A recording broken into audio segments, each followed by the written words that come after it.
Hello friends, welcome back to my channel. आज हम लोग यहाँ बात करने वाले हैं आर्टिकल 33 के बारे में। आर्टिकल 33 तो आर्टिकल 33 क्या है? Armed forces and fundamental rights. तो 33 क्या बताता है? एक सेकेंड। आर्टिकल 33 हमें बताता है एम्पावर्स द पार्लियामेंट। अब आर्टिकल 33 पार्लियामेंट को पावर देता है क्या? टू रेस्ट्रिक्ट और एब्रोगेट, दोनों का मीनिंग सेम होता है, रेस्ट्रिक्ट और एब्रोगेट का। The fundamental rights of the members of. अब ये पार्लियामेंट को क्या पावर देता है कि रेस्ट्रिक्ट करना फंडामेंटल राइट्स किसके? चलिए देखते हैं किसके रेस्ट्रिक्ट करना है।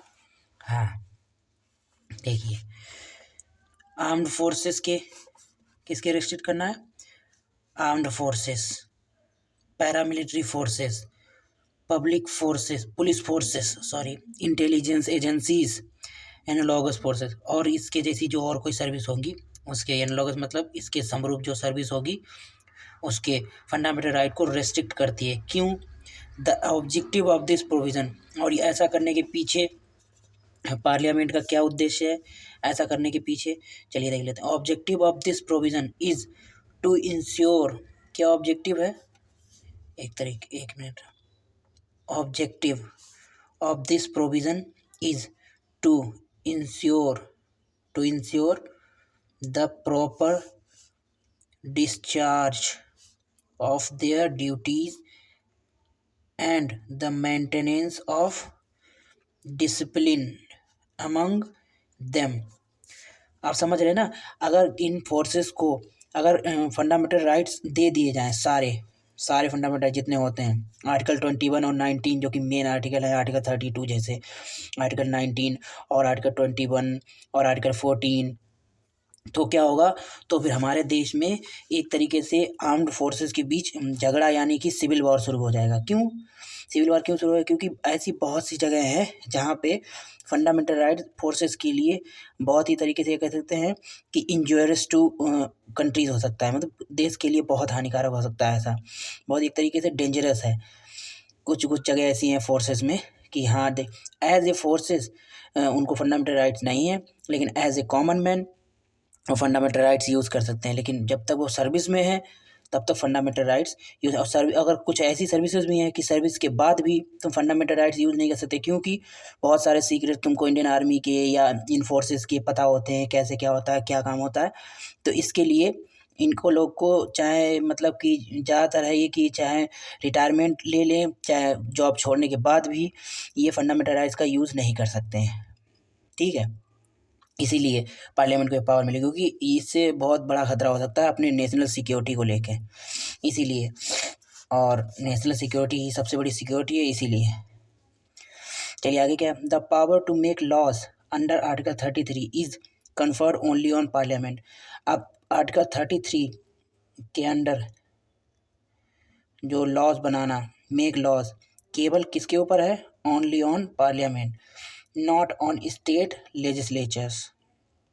अब इसमें MP MLA कुछ नहीं कर सकते, जो स्टेट के MP MLA कुछ नहीं कर सकते। केवल सेंट्रल गवर्नमेंट यानी कि पार्लियामेंट के ऊपर है, डिपेंड करता है कि वो इसके ऊपर लॉ बना सकती है आर्टिकल 33 को लेकर।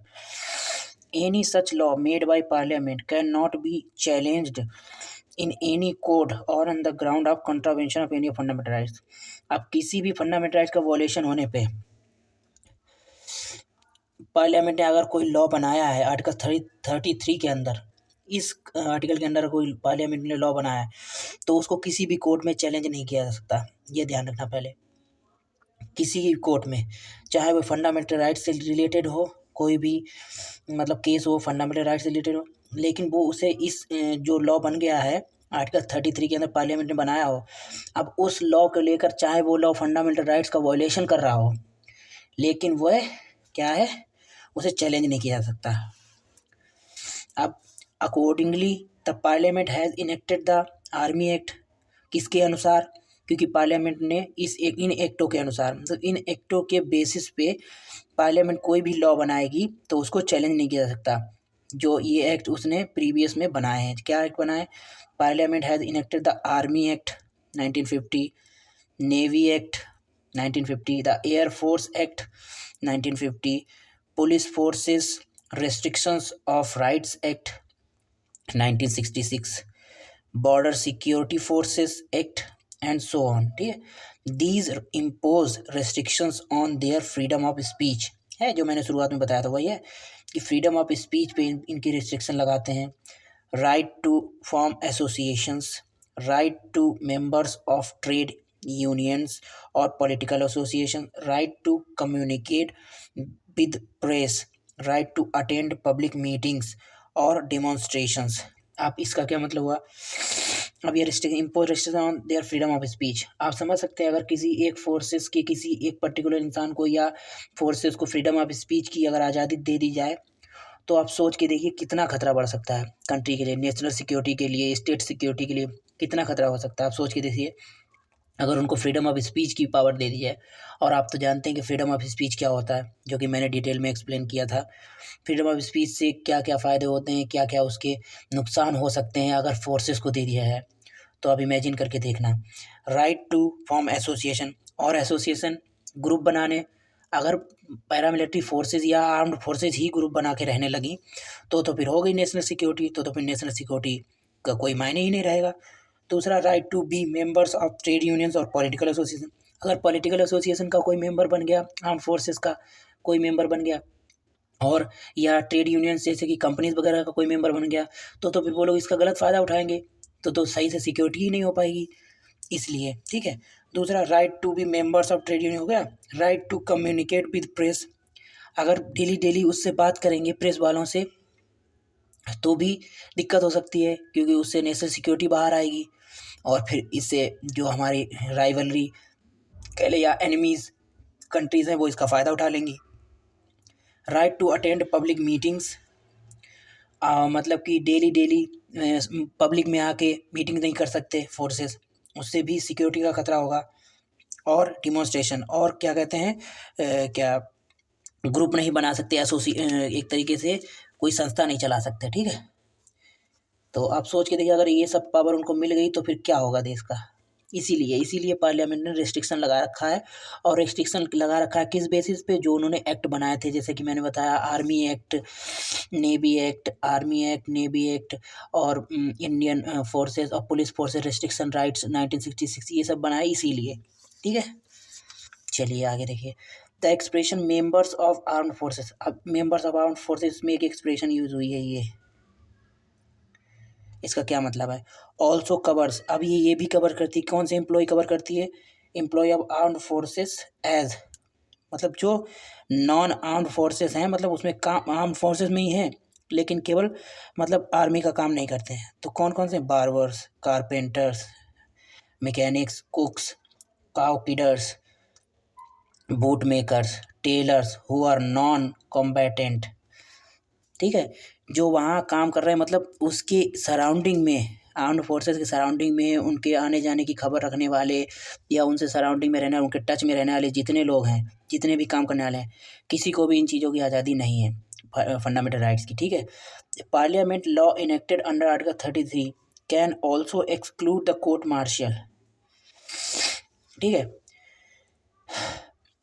Parliament law enacted under article 33 can also exclude court martial tribunal established under the military law from the writ jurisdiction of the Supreme Court and the High Court so far as the enforcement of fundamental rights is concerned. कि court martial को भी fundamental rights parliament की right के द्वारा हटाया जा सकता है. ठीक है, exclude the court martial enacted under can also exclude the court martial from the writ, मतलब कि जो सुप्रीम कोर्ट रिट देती है और हाई कोर्ट रिट देती है, जैसे मैंने कि पहले इससे पहले वाले आर्टिकल में बताया कि जो रिट देती है, जो उसको ऑर्डर देती है, तो उससे रिलेटेड, क्योंकि वो फंडामेंटल से रिलेटेड है रेट सारे, तो वो उसको एक्सक्लूड कर सकती है, कोर्ट मार्शल को भी हटा सकती है. कोर्ट मार्शल क्या होता है? कोर्ट मार्शल होता है जैसे कि कोई मिलिट्री का है पर्सन, उसके लिए एक अलग से मिलिट्री फोर्सेस के लिए कोर्ट बनाया जाता है. और वो कोर्ट क्यों बनाया जाता है? क्योंकि जो नॉर्मल डिसिप्लिन के केसेस होते हैं, जैसे कि डिसिप्लिन फॉलो नहीं किया या ये ड्रेस कोड फॉलो नहीं किया या उनके इंस्ट्रक्शंस नहीं माने, तो फिर उससे होता है कि उनको उसके कोर्ट के थ्रू पनिशमेंट दी जाती है, जो उनकी मिलिट्री फोर्सेस के लिए ही कोर्ट होता है, उसी को कहते हैं कोर्ट मार्शल। ठीक है, मार्शल का मैरिटल जैसे मिलिट्री से रिलेटेड है, इसीलिए उसे कोर्ट मार्शियल कहते हैं। ठीक है, मार्शल का मतलब यहाँ पे वही है कि मिलिट्री। ठीक है, from the writ jurisdiction of the high court so far मतलब कि अभी तक तो एक्सक्लूड नहीं किया, लेकिन किया जा सकता है। Enforcement of fundamental right is concern, तो क्या होगा अगर उन्हें कोर्ट मार्शल किया तो फंडामेंटल राइट्स के बारे में भी फिर सोचना पड़ेगा। यही है आर्टिकल 33। मिलते हैं नेक्स्ट आर्टिकल में, आर्टिकल 34 में। ठीक है, तब तक के लिए धन्यवाद, थैंक यू।